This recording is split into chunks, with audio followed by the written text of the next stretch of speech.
Hello friends, आज हम लोग पढ़ेंगे शब्द का विचार। मतलब शब्द क्या है, शब्द किसे कहते हैं। पहले हम लोग क्लास में क्या पढ़े थे? वर्ण वर्णमाला। आज क्या पढ़ेंगे? शब्द। तो चर्चा शुरू करते हैं। शब्द किसे कहते हैं? ठीक है। अब शब्द जो है वह दो या दो से अधिक वर्णों से मिलकर जो बना समूह है उसे शब्द कहते हैं। ठीक है। अब क्या है, जो हम ध्वनि से जो उत्पन्न कर रहे हैं ना, वर्ण से, वह जो सब वर्ण मिलाकर जो एक समुदाय का निर्माण करते हैं उसे कहते हैं शब्द। जैसे वर्ण, या जैसे हम सरल भाषा में ऐसे भी कर सकते हैं, जो वर्ण या ध्वनि के सार्थक मेल को शब्द कहते हैं। वर्ण या ध्वनि के सार्थक मेल को क्या कहते हैं? शब्द कहते हैं। अब क्या है, ध्वनि के मेल से वर्ण समुदाय को शब्द कहते हैं। ठीक है। अब दो या दो से अधिक वर्ण के समूह को क्या कहते हैं? शब्द। क्लियर हुए? और एक बार बताने के लिए बताते हैं। शब्द किसे कहते हैं? कि वर्ण या ध्वनि के सार्थक मेल को शब्द कहते हैं। जब एक वर्ण दूसरे वर्ण के साथ मिलकर जो समुदाय का निर्माण करते हैं उसे कहते हैं शब्द। अब उदाहरण के लिए जैसे संतरा, ठीक है, कबूतर, ठीक है, आ, गया, टेलीफोन, घर, हिमालय, कमल, रोटी। देखिए एक वर्ण है ना, जैसे सौ, फिर है नो, फिर है तो, फिर है रा। ये सब मिलकर क्या बना? शब्द बना। ठीक है। एक वर्ण के साथ दूसरे वर्ण समुदाय का मिलन को क्या कहते हैं? शब्द कहते हैं। दो या दो से अधिक वर्णों से मेल होती है। जैसे एक वर्ण से तो शब्द का निर्माण नहीं हो सकता ना। जब उसके साथ दो या दो से अधिक वर्ण मिल जाते हैं तब वो क्या बन जाते हैं? शब्द बन जाते हैं। जब एक वर्ण होते हैं तो उसे वर्ण कहते हैं, अक्षर कहते हैं। और जब बहुत सारे वर्ण एक दूसरे के साथ मिल जाते हैं, दो से अधिक, दो या दो से अधिक अगर मिल जाते हैं तो क्या बन जाते हैं? शब्द बन जाते हैं। ठीक है। अब जैसे घ और र, ये क्या हुआ? दो वर्ण हुए, एक घ वर्ण हुए और र वर्ण हुए। लेकिन दो के साथ मेल हुआ, इसीलिए एक के साथ एक का मेल हुआ, इसीलिए क्या बना? घर। और घर के क्या बना? शब्द का निर्माण हुआ। ठीक है। अब जैसे क एक वर्ण है, म एक वर्ण है, ल एक वर्ण है। ठीक है। तो ये तीन वर्ण हुए, तीनों मिलाकर क्या बने? कमल। तब क्या का उत्पन्न हुआ? शब्द का उत्पन्न हुआ। ठीक है। अब हम लोग इसमें जानते हैं कि शब्द अकेले और कभी दूसरे शब्द के साथ मिलकर अपना अर्थ प्रकट करते हैं। इन्हें हम दो रूप में पाते हैं। एक तो इनका अपना बिना मिलावट का काम, बिना मिलावट का रूप है, जिसे संस्कृत का प्रकृति कहते हैं। जो बिना मिलावट के होते हैं उसे संस्कृत का प्रतिरूप कहते हैं। और दूसरा जो कारक, लिंग, वचन, पुरुष और काल बताते हैं, अंश लगाते हैं, उसे क्या कहते हैं? पद। तो एक क्या हुआ? बिना मिलावट का पद, जो शब्द बिना मिलावट के शब्द, और दूसरा क्या हुआ? पद। ठीक है। शब्द की रचना कैसे हुई? शब्द का निर्माण कैसे हुआ? ध्वनि और अर्थ के मेल से हुआ। ठीक है।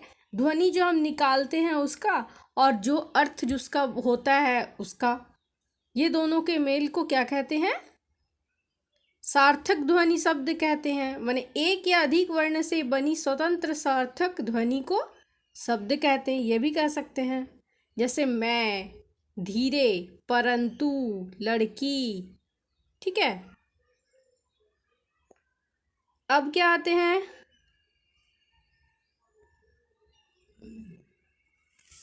अब ऐसे भी कह सकते हैं शब्द कैसे बनता है कि ध्वनि के मेल से शब्द बनता है। ठीक है। अब ध्वनि के मेल से क्या बनता है, शब्द बनता है। लेकिन वही शब्द का जब वाक्य अर्थवाचक बन जाए, अर्थ के रूप में बन जाए, उसे क्या कहते हैं, पद कहते हैं। तो क्लियर, बहुत इजी है। जैसे ध्वनि के मेल को क्या कहते हैं, शब्द कहते हैं। ठीक है। और ध्वनि के शब्द से वही जब वाक्य बन के अर्थ रूप में निकल जाए तो उसे क्या कहते हैं, पद। जैसे ध्वनि के मेल से हुआ प आ नो ई, प आ, प जोड़ अ जोड़ न जोड़ ई, तो ये सब क्या हुआ, मिलकर क्या बना, पानी। ठीक है। तो यह क्या बना, शब्द बना पानी।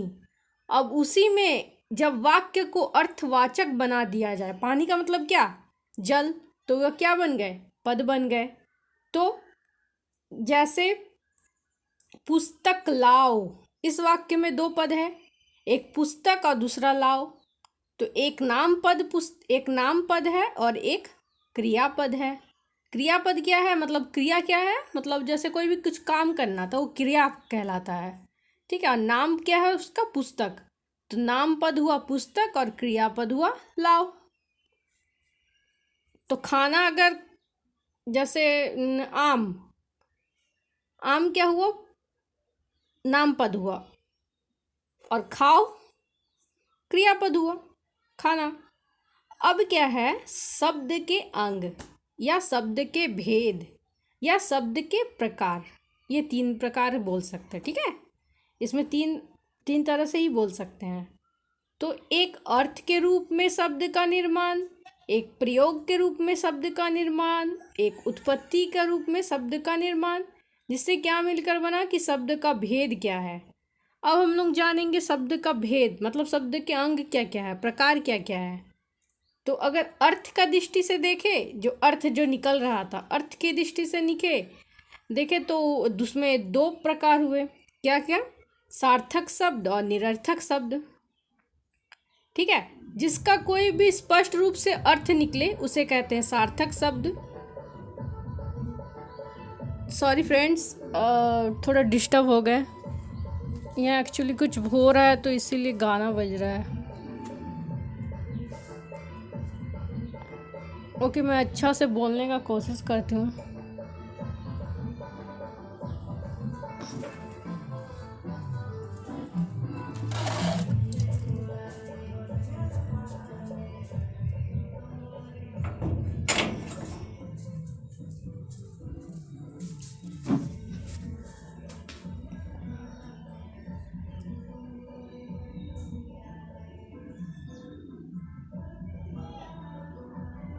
हाँ, तो हम लोग कहाँ थे, हाँ, अर्थ की दृष्टि से थे शब्द के प्रकार।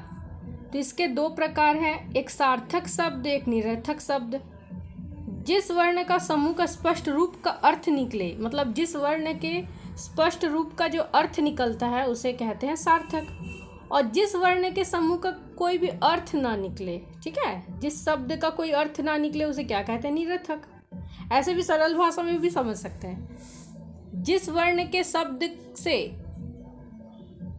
जिसके अर्थ निकले उसे कहते सार्थक शब्द, मतलब जिस शब्द का कोई अर्थ निकले, स्पष्ट रूप से अर्थ निकले, उसे कहते हैं सार्थक शब्द। ठीक है। और जिसका कोई भी स्पष्ट रूप ना निकले, जिस शब्द का कोई भी स्पष्ट रूप ना निकले उसे कहते हैं निरर्थक। ठीक है।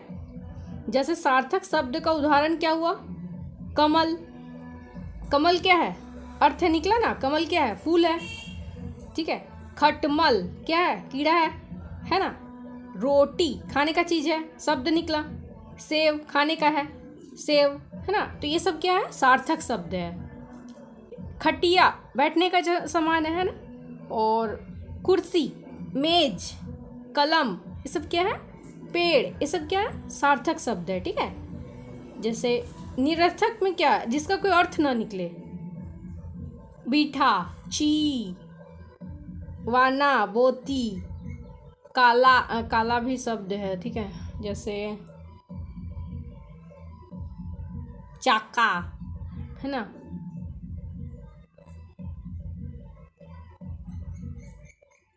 टा,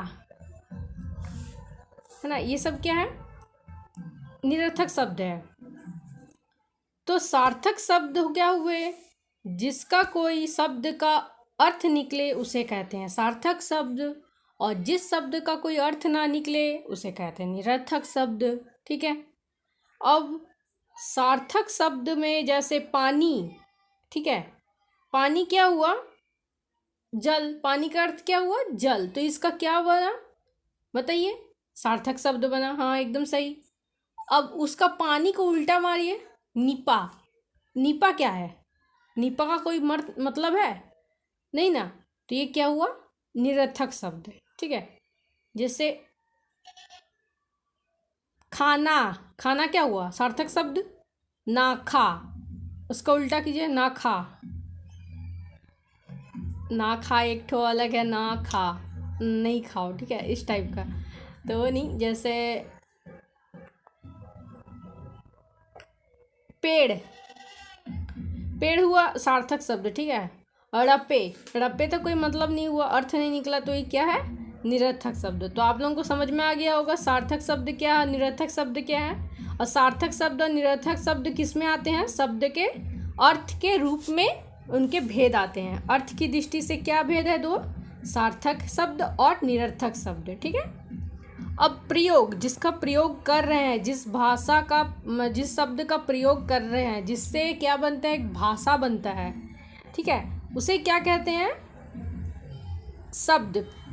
जिसमें प्रयोग की दृष्टि से शब्द के कितने भेद हैं, दो भेद हैं, एक विकारी शब्द, दूसरा अविकारी शब्द। विकारी है, विकारी शब्द और अविकारी शब्द, जिसमें विकार आता है, इसीलिए विकारी, और अविकार नहीं आता है, जिसमें अविकार है वो से अविकारी, ठीक है। जिसमें अविकारी शब्द क्या है, जिस शब्द के रूप में लिंग, वचन, कारक के अनुसार परिवर्तन का विकार आता है उसे कहते हैं विकारी शब्द, ठीक है। जैसे लड़का पढ़ता है, लड़का क्या है, पुरुष है, तो ये क्या हुआ, लिंग हुआ, ठीक है। अब क्या है, पढ़ता है, एक वचन है, एक जन पढ़ता है, इसीलिए वचन आ गया, ठीक है। तो क्या कर रहा, पढ़ता है, क्या कर रहा, पढ़ता मतलब कुछ कार्य कर रहा है, तो ये सब क्या हुआ, सब तीनों मिलाकर विकार उत्पन्न हुए, इसे क्या कहते हैं, विकारी शब्द, ठीक है।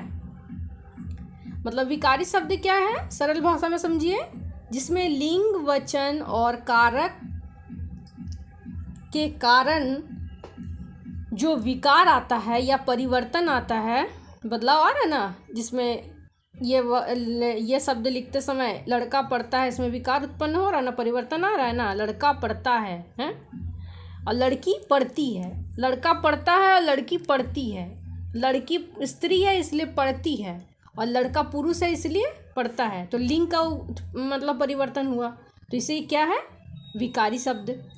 इसमें वचन में ही देख लीजिए, अब वचन में क्या हुआ, लड़का पढ़ता है, मतलब लड़का क्या है, एक वचन है, एक ही लड़का है ना, एक लड़का पढ़ता है इसीलिए पढ़ता है, और बहुत सारे लड़के हैं इसलिए लड़के बन गए, इसलिए लड़के पढ़ते हैं, तब क्या बन गया, एक परिवर्तन आ गया वचन का, तो ये क्या हुआ, विकारी शब्द। मतलब जिसमें लिंग, वचन और कारक ये तीनों का विकार उत्पन्न होता है, या इसमें तीनों में परिवर्तन होते हैं शब्द में, उसे क्या कहते हैं, विकारी शब्द, ठीक है।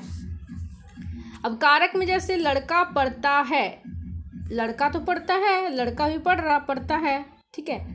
लड़के को पढ़ने दो, लड़के को क्या करने दो, पढ़ने दो, तो ये क्या है, कारक, तो कारक का भी परिवर्तन आ रहा है, तो इसे क्या कहते हैं, विकारी शब्द। आप लोग समझ में आया कि जिसमें लिंग, वचन, कारक, मतलब आप लोगों को अलग अलग करके समझा दिए, लिंग का, वचन और कारक ये तीनों का शब्द में जो परिवर्तन आता है उसे क्या कहते हैं, विकारी शब्द।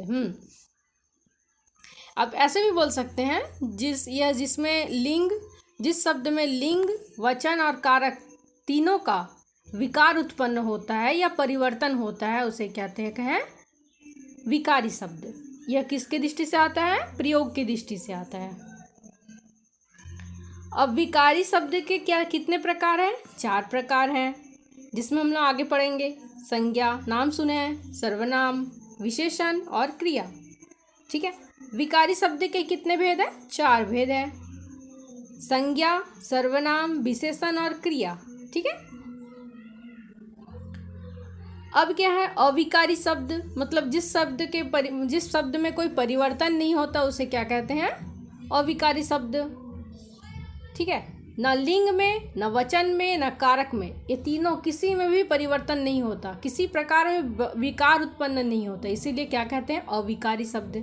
और जिसमें लिंग, वचन, कारक ये तीनों में मतलब विकार उत्पन्न होता है या परिवर्तन होता है उसे कहते हैं विकारी शब्द।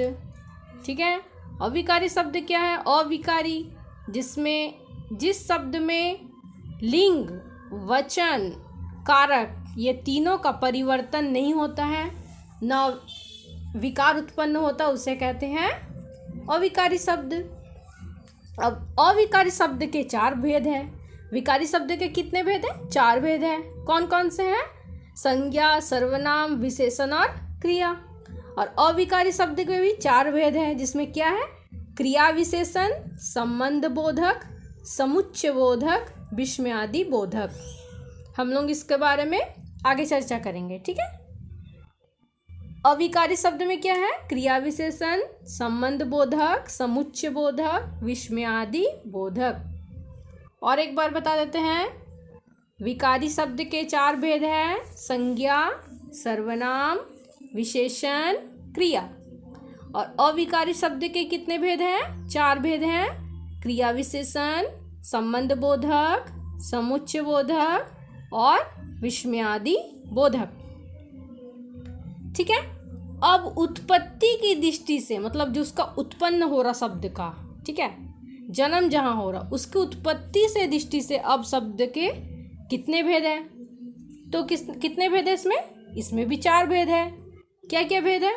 तत्सम शब्द, तद्भव शब्द, देशज शब्द और विदेशी शब्द।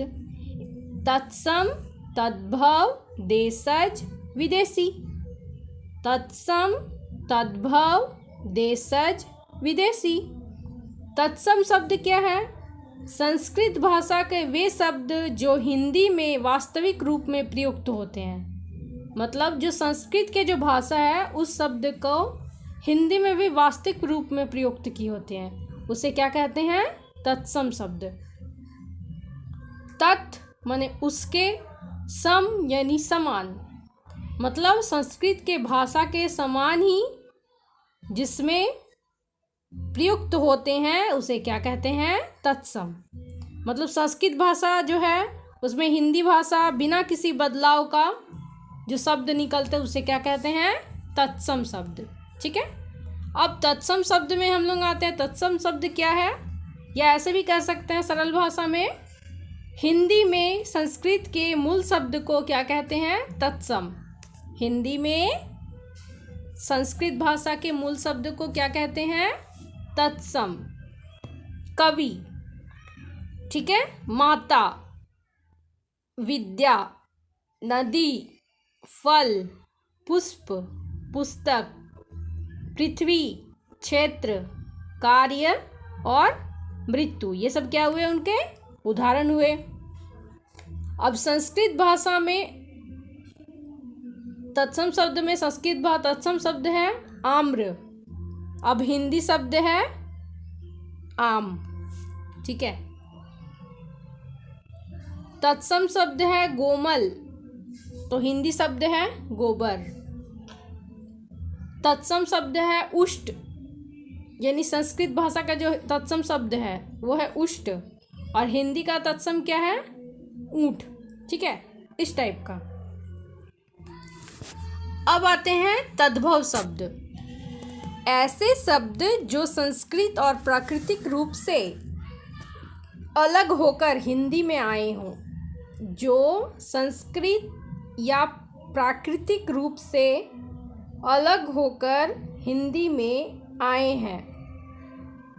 या सरल भाषा में ऐसे कर सकते हैं, संस्कृत भाषा के ऐसे शब्द जो बिगड़कर अपने रूप को बदलकर हिंदी में मिल गए हैं। मतलब संस्कृत के जो भाषा का शब्द है ना, उसको बिगड़कर वह रूप बदलकर क्या हुआ, हिंदी में मिल गए, उसे क्या कहते हैं, तद्भव।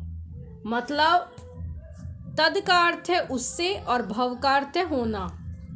मतलब जो बिगड़ कर उससे अलग हो गए हैं उसे क्या कहते हैं, हिंदी में मिल गए हैं। संस्कृत भाषा के जो शब्द बिगड़ कर अलग होकर हिंदी भाषा में मिल गए हैं उसे कहते हैं तद्भव शब्द। जिसमें संस्कृत भाषा का शब्द है दुग्ध, तो तद्भव का है दूध। जैसे संस्कृत भाषा का शब्द है हस्त, तद्भव का क्या है, हाथ। संस्कृत भाषा का शब्द है कुब्ज, तद्भव का क्या अर्थ है, कुबड़ा। कर्पूर संस्कृत का शब्द है और तद्भव का शब्द है कपूर। अंधकार संस्कृत का शब्द है और अंधेरा तद्भव शब्द है। इसी प्रकार अक्षी मानी आँख, अग्नि आग, मयूर मोर, ये सब संस्कृत का शब्द है। आश्चर्य संस्कृत का शब्द है, तद्भव क्या है उसका, अचरज।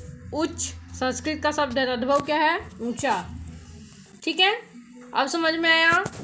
जो संस्कृत शब्द का हिंदी में उसका रूप नहीं बदलता, एक ही तरह रहता है, उसी का होता है, उसे क्या कहते हैं, उसी तरह होता है उसे क्या कहते हैं, तत्सम। और तद्भव क्या कहते हैं, जो संस्कृत भाषा से संस्कृत भाषा का शब्द बिगड़कर अलग होकर हिंदी भाषा में मिल गया उसे क्या कहते हैं, तद्भव। ठीक है, अब जैसे उष्ट है तत्सम, और उसका क्या हुआ हिंदी, ऊंट। अब तद्भव क्या है, दुग्ध संस्कृत का शब्द और इसका हिंदी क्या है, दूध। इसी तरह से ये किसकी दृष्टि से है, शब्द की दृष्टि से। शब्द की दृष्टि से कितने प्रकार के भेद हुए, तत्सम, तद्भव, देशज और विदेशी। अब हम लोग पढ़ेंगे क्या, देशज।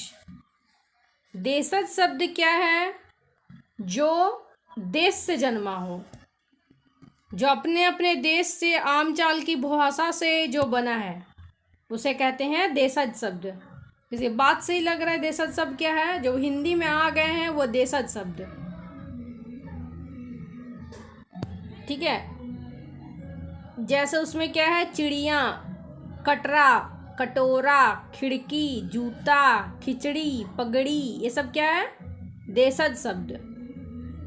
तेंदुआ, कटरा, ठेठ, ठुमरी, खकरा, चषक, फुनगी, डोंगा, ये सब क्या है, देशज शब्द है, देश का शब्द है। ठीक है, समझ में आ रहा है। अपना अपना देश का अपना अपना बोलचाल की भाषा का जो शब्द निकला उसे क्या कहते हैं, देशज शब्द कहते हैं। अब विदेशी शब्द में क्या है, विदेशी शब्द जो हिंदी भाषा में मिलकर आ गए हैं, माने विदेशी शब्द से, माने विदेशी भाषा से हिंदी भाषा में आ गए हैं, उसे क्या कहते हैं, विदेशी शब्द। मतलब वो विदेश में, अपना देश में जो यूज़, मतलब अपना देश में जो प्रयोग किए जाते हैं ना, वो विदेश में विदेश है।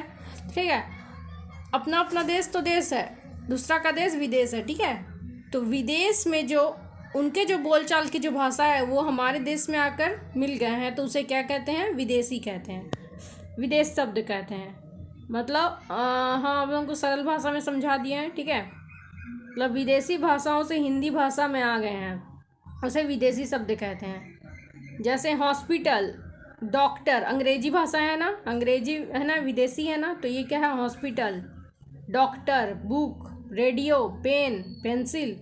हम लोग देशज शब्द में क्या है, कलम, तो लोगों का विदेशी में क्या है, पेन। ठीक है, अब हम लोगों का क्या है,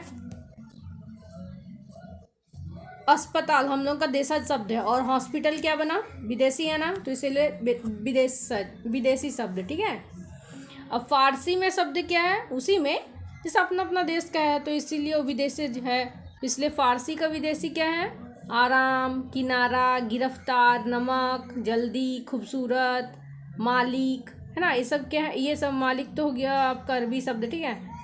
चश्मा ये सब फारसी शब्द है। गिरह, मुफ्त, जल्दी, ये सब है फारसी शब्द। अरबी शब्द है असर, औरत, जहाज, कालीन, गरीब, इज्जत, अमीर, इलाज, ये सब है अरबी शब्द है। और तुर्की शब्द है तोप, काबू, तलाश, चाकू, बेगम, बारूद, चाकू, ये सब क्या है तुर्की शब्द है। और चीन का शब्द क्या है, चाय, पटाखा, है ना। और पुर्तगाल का शब्द क्या है, कमीज, साबुन, अलमारी, बाल्टी, फीता, तौलिया, है ना। ये सब क्या है पुर्तगाली का शब्द है। अब हम लोग क्या समझे, पहले क्या समझे हम लोग, सार्थक शब्द। अब हम लोग फिर से एक बार समझाने के लिए बता रहे हैं। शब्द के दो भेद हैं, सार्थक जिसमें शब्द के भेद में अर्थ के रूप में भेद में दो प्रकार हैं, सार्थक शब्द, निरर्थक शब्द। जिस शब्द के अर्थ निकले उसे सार्थक शब्द, और जिस शब्द के अर्थ ना निकले निरर्थक शब्द, ठीक है। अब प्रयोग की दृष्टि से कौन सा आते हैं, दो शब्द आते हैं, इसके दो प्रकार हैं, विकारी शब्द, अविकारी शब्द, जिसमें लिंग, वचन, कारक ये तीनों का परिवर्तन या विकार उत्पन्न हो उसे क्या कहते हैं, विकारी शब्द। और जिसमें लिंग, वचन, कारक ये तीनों का परिवर्तन नहीं आता उसे कहते हैं अविकारी शब्द। अब आते हैं विकारी शब्द के चार भेद है, संज्ञा, सर्वनाम, विशेषण और क्रिया। और अविकारी शब्द क्या है, जिसमें कि जिन शब्द में कोई परिवर्तन नहीं हुआ, बता दिए लिंग, वचन, कारक, इसमें तीनों में कोई परिवर्तन नहीं होता उसे कहते हैं अविकारी। इसके भी चार भेद हैं, क्रिया विशेषण, संबंध बोधक, समुच्चय बोधक और विस्मयादि बोधक, ठीक है। और उत्पत्ति के रूप में क्या है, उत्पत्ति के रूप में शब्द के चार भेद है, तत्सम, तद्भव, देशज और विदेशी। तत्सम क्या है, जिसमें कि संस्कृत भाषा जो हिंदी भाषा में बिना बदलाव के उपयोग में लाए जाते हैं उसे कहते हैं तत्सम। जिसमें हिंदी जो संस्कृत भाषा के शब्द जो अलग होकर परिवर्तन होकर हिंदी में मिल गए हैं उसे कहते हैं तद्भव। और जो अपने देश का शब्द है, अब बोलचाल की भाषा के रूप में अपने देश में इस्तेमाल किए मतलब प्रयोग किए जाते हैं उसे कहते हैं देशज। और विदेशी क्या है, जो दूसरे देश के भाषा और बोलचाल में उपयोग किए जाते हैं, अपने देश में लाकर आकर वो मिल गए हैं, अपने देसी शब्द में वो आकर मिल गए हैं विदेशी शब्द, उसे कहते हैं विदेशी। अब विदेशी शब्द जैसे क्या है, हम अपना देश तो देश है, दूसरा का देश क्या है विदेशी, ठीक है। जैसे फारसी शब्द हैं विदेशी, अरबी विदेशी, चीनी विदेशी, अंग्रेजी विदेशी, ये सब विदेशी शब्द हैं, ठीक है।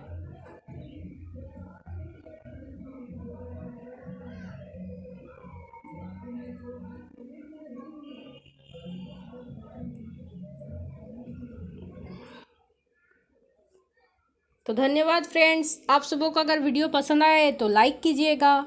और आप लोगों को अगर कुछ बोलना हो या कुछ छूट गया हो मेरे से या कुछ कमी रह गई हो तो हमें कमेंट ज़रूर कीजिएगा।